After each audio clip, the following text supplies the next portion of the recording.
یہ کون سے علماء جن کو امت کا درد کوئی نہیں ہے، جن کو لڑنے والوں کو روکنے کی فکر نہیں ہے، لڑانے کی فکر ہے، کیونکہ روزی روٹی اسی سے بندھی ہوئی ہے، جن کو یہ نہیں پتا کہ میرے سامنے جو لوگ بیٹھے ہوئے ہیں ان کی ضرورت کیا ہے اور میں کیا بیان کر رہا ہوں۔ محفل میلاد ہیں، پروگرامز ہیں، سیرت کی، یعنی عجیب دور ہے۔ واصف علی واصف نے کہا تھا کہ مولوی صاحب جو قوم آپ کو نہیں مانتی وہ آپ کی بات کیسے مانے گی؟ میں نے پچھلے جمعے عرض کیا تھا کہ حضور علیہ السلام نے جب پہلی بار مکے کی سرزمین پر اپنے نبی ہونے کا اعلان کرنا تھا تو حضور نے پہلا جملہ یہ نہیں کہا تھا میں نبی ہوں، پہلا جملہ قوم سے یہ پوچھا تھا میرے بارے میں تمہارا کیا خیال ہے، میرے بارے میں تم کیا سمجھتے ہو، تم کیا مجھے مانتے ہو؟ انہوں نے کہا ہم آپ کو صادق و امین مانتے ہیں۔ فرمایا جو کہوں گا سچ مانو گے؟ انہوں نے کہا ساری زندگی سنا ہی سچ ہے آپ سے۔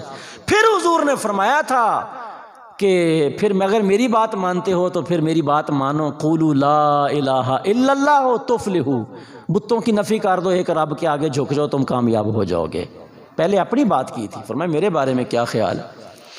آئیے ہم غور کریں، ہمارے پاس آج ہم واقعی اپنے دین سے نابلد ہیں، نا واقف ہیں، لیکن دکھ اس بات کا ہے کہ لا علم ہونے کے باوجود بھی سمجھنے کے لیے ٹائم نہیں ہے، سمجھنے کے لیے وقت نہیں ہے، کوئی سمجھانے کی کوشش کرے ہمیں لگتا ہے کہ یہ ہماری سر درد ہے۔ حضور علیہ السلام مسجد نبوی میں بیٹھے تھے، ایک شخص آیا، اس نے آ کے حضور کو سلام کہا، نماز پڑھی، جلدی جلدی نماز پڑھی۔ حضور نے فرمایا فرج فصلی فإنک لم تصلی، دوبارہ نماز پڑھ، تو نے نماز نہیں پڑھی۔ اس نے پھر نماز پڑھی، حضور کی بارگاہ میں سلام عرض کیا، آ کے حضور نے فرمایا فرج فصلی فإنک لم تصلی، دوبارہ نماز پڑھ، تو نے نماز نہیں پڑھی۔ اس نے پھر پڑھی، پھر حضور کی بارگاہ میں آ کے سلام عرض کیا، فرمایا فرج فصلی فإنک لم تصلی، واپس لوٹ جا، نماز دوبارہ پڑھ، تو نے نماز نہیں پڑھی۔ اب وہ 3 بار جب ہو گیا تو وہ بیٹھ ہی گیا حضور کے سامنے دو زانو ہو کر اور ہاتھ جوڑ کے کہتا ہے علمنی یا رسول اللہ، آقا مجھے تو ایسی پڑھنی آتی ہے، پھر کائنات کے معلم بن کے آپ تشریف لائے، حضور مجھے آپ سکھائیں کہ نماز کیسے پڑھی جاتی ہے۔ پھر میرے آقا نے اس کو فرمایا اس طرح وضو کرنا ہے، اس طرح تو نے تکبیر تحریمہ کہنی ہے، ایسے تو نے ہاتھ باندھنے ہیں، اس طرح تو نے آرام سے قرات کرنی ہے، اس طرح تو نے پوری تسلی سے رکوع کرنا ہے، پھر قومہ، پھر سجدہ، پھر جلسہ، پھر قعدہ، یعنی پوری نماز حضور نے اس کو بتائی ایک ایک چیز۔ فرمایا جلدی والی نماز جو ہوتی ہے یہ نماز اللہ کی بارگاہ میں وہ قبولیت کا درجہ نہیں پاتی، تعدیل ارکان یعنی پورے ارکان کو صحیح طور پر ادا کرنا، صحیح پورا ادا کرنا صاحبین کے نزدیک فرض ہے، امام اعظم کے نزدیک واجب ہے۔ آج غور کر لیں ہم میں سے کتنوں کو نماز کا پتہ ہے؟ حضرت حذیفہ نے دمشق میں ایک شخص کو نماز پڑھتے ہوئے دیکھا، جب اس نے نماز کا سلام پھیرا تو آپ نے فرمایا میاں کتنے سال سے نمازی ہو؟ کہنے لگا 40 سال سے۔